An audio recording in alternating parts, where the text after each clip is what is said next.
Merci.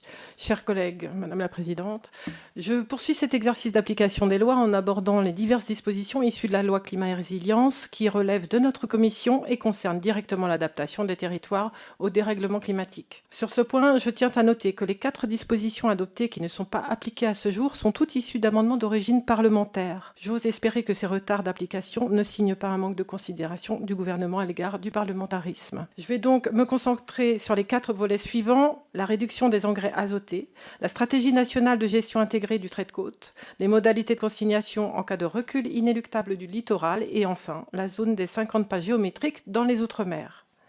Concernant les engrais azotés, l'article 268 de la loi Climat et Résilience a fixé des objectifs clairs de réduction des émissions d'ammoniac et de protoxyde d'azote à l'horizon 2030 qui doivent être accompagnés par un plan national de réduction des émissions liées à l'usage des engrais azotés minéraux.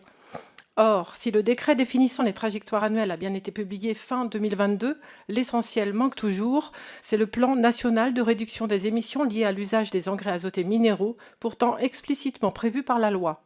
Faute de plan, le décret fixant la composition de l'instance de concertation chargée de donner un avis sur ce plan n'a donc jamais été pris.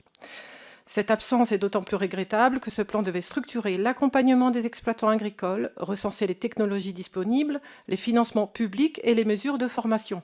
En l'état, l'objectif climatique est posé, mais les outils pour l'atteindre font défaut. Par ailleurs, le décret interdisant l'usage des engrais de synthèse par les personnes publiques et privées sur les terrains non agricoles n'a jamais été publié, or il était attendu dès 2022.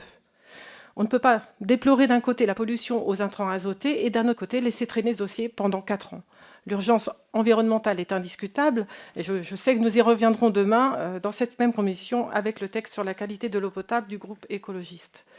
S'agissant du trait de côte, l'article 237 de la loi Climat et Résilience a permis des avancées plus concrètes. Le projet de stratégie nationale de gestion intégrée du trait de côte a été mis en consultation publique à l'automne 2025. Il couvre la période 2025-2030 et propose des principes clairs: limitation de l'urbanisation, anticipation de la recomposition spatiale du littoral, approche territoriale et concertée. Le décret d'adoption définitive est annoncé pour les prochaines semaines.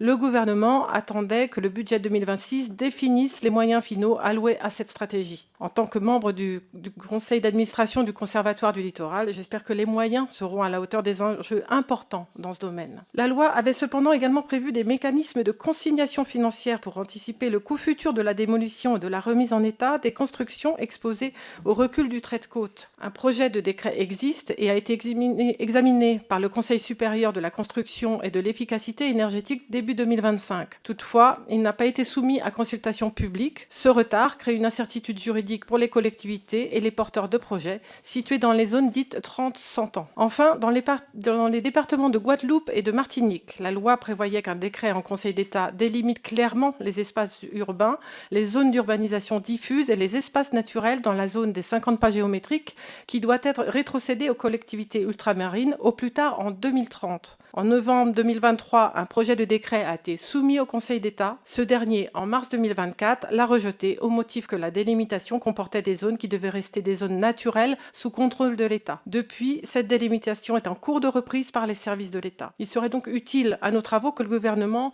nous communique un calendrier. Enfin, je souhaite attirer l'attention sur un point particulièrement préoccupant: la définition des points de prélèvement sensibles pour l'eau destinée à la consommation humaine. L'ordonnance du 22 décembre 2022 a bien introduit cette notion dans le Code de l'environnement, en transposition de la directive européenne sur les eaux potables, mais l'arrêté permettant de la rendre opérationnelle n'a jamais été publié. Les discussions engagées dans le cadre du groupe national captage sont aujourd'hui à l'arrêt du fait de blocages persistants, notamment de certains syndicats de l'agrobusiness, pour ne pas les nommer. Cette situation fragilise la mise en œuvre de la directive européenne sur l'eau potable et retarde la protection effective des captages les plus vulnérables. En conclusion, la loi Climat et Résilience a fait l'objet de nombreux décrets d'application, mais notre travail montre que dans certains domaines importants, la transposition demeure insuffisante.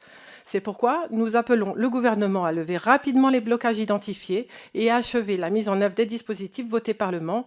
En d'autres termes, il y a urgence à agir.